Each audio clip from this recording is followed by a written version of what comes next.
Eu gostaria de falar um pouco nessa noite do medo. Do medo. Refletir um pouco sobre o medo. Segundo uma matéria recente da revista Veja, existem no mundo cerca de quase 4 bilhões de pessoas no mundo com depressão profunda. Cerca de 10% dessas pessoas estão no Brasil. Cerca de 38 milhões de pessoas estão aqui no Brasil. Nem todo medo é ruim. Pode dizer, mas então medo é ruim? Nem todo medo é ruim. O medo foi algo colocado no ser humano por Deus como mecanismo de defesa. Por exemplo, quando você não sabe nadar, você não vai chegar e pular dentro de uma água. Você vai ficar ali no raso. Você vai se defender. Meu Deus. O medo é algo que vai fazer você andar com uma velocidade razoável no seu carro, vai fazer você avançar os limites de velocidade, porque você sabe que você vai se arrebentar se você correr demais. Mas só que existe o medo de fobia, aquele medo que te impede, sabe, de ir além. Aquele medo que te impede de experimentar coisas novas. Aquele medo que te impede de romper alguns limites da tua vida. Aquele medo que te impede de conhecer algo novo. E a Bíblia vai dizer aqui agora que o reino de Deus, ele é semelhante a um Senhor, que ele chega diante de 3 servos, iguais, aparentemente iguais, e ele vai distribuir talentos a esses 3 servos iguais. E a Bíblia vai dizer que, segundo a sua capacidade, vai dar 5 a um, vai dar 2 a outro e vai dar 1 a outro. E esse Senhor vai entregar a cada um deles os seus bens, tudo aquilo que tinha. O texto bíblico vai dar a entender que ele vai entregar os seus bens, tudo aquilo que ele tinha, e vai para uma terra longe, uma terra distante. Meu Deus. E quando ele vai para essa terra distante, ele dá autonomia para esses servos negociarem aqueles talentos. E quando a gente lê esse texto, a gente às vezes pensa que esses talentos são alguns trocados, né? Que esse Senhor dá ali para os servos, né? Mas quando eu fui analisar um pouco a minúcia desse texto, eu fui entender que não foi alguns trocados que esse Senhor entregou para esses servos, mas ele entregou toda a sua fazenda na mão desses servos.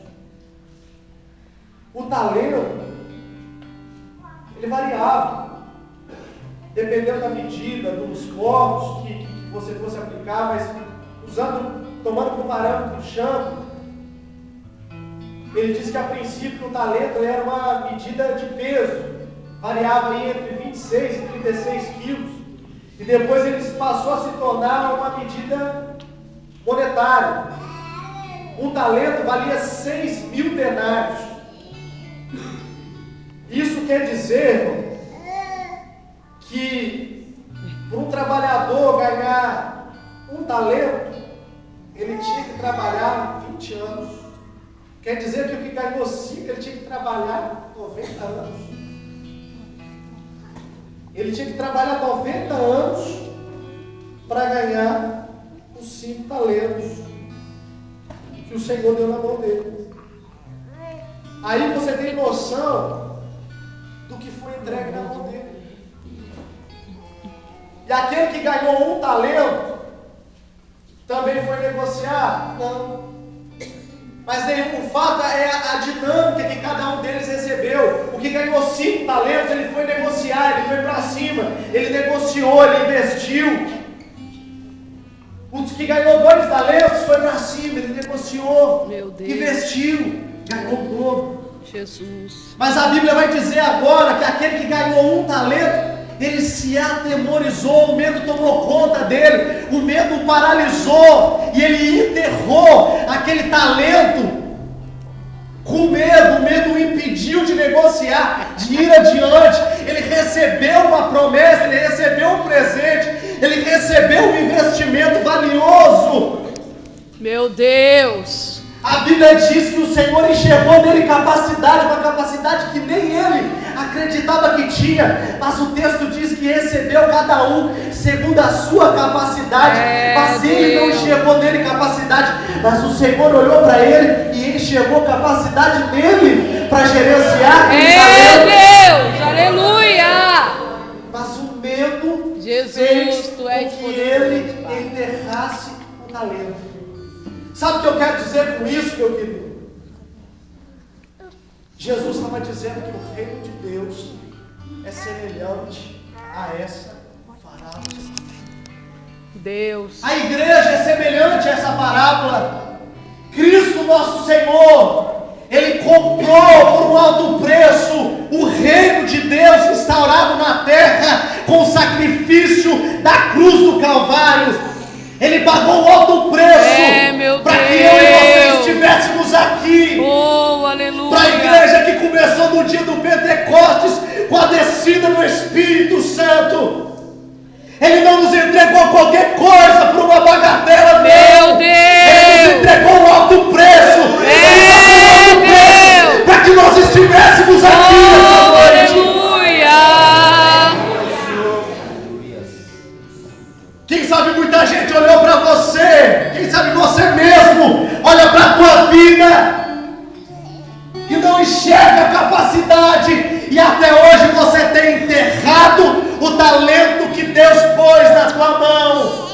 Você olha para tanta gente, para tantos ministérios fluindo de vento em polpa, dizendo glória a Deus, que bênção, mas isso não é para a minha vida. Meu Deus.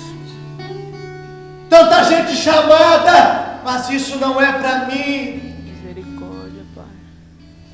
Você não tem enxergado capacidade em você, mas o Espírito Santo de Deus me trouxe aqui para te dizer que se Ele te chamou, é porque Ele enxergou em você capacidade, e Ele manda você desenterrar hoje esse talento que Ele te chamou. Ele te dá garantia, Ele te sustenta, Ele vai te levar adiante.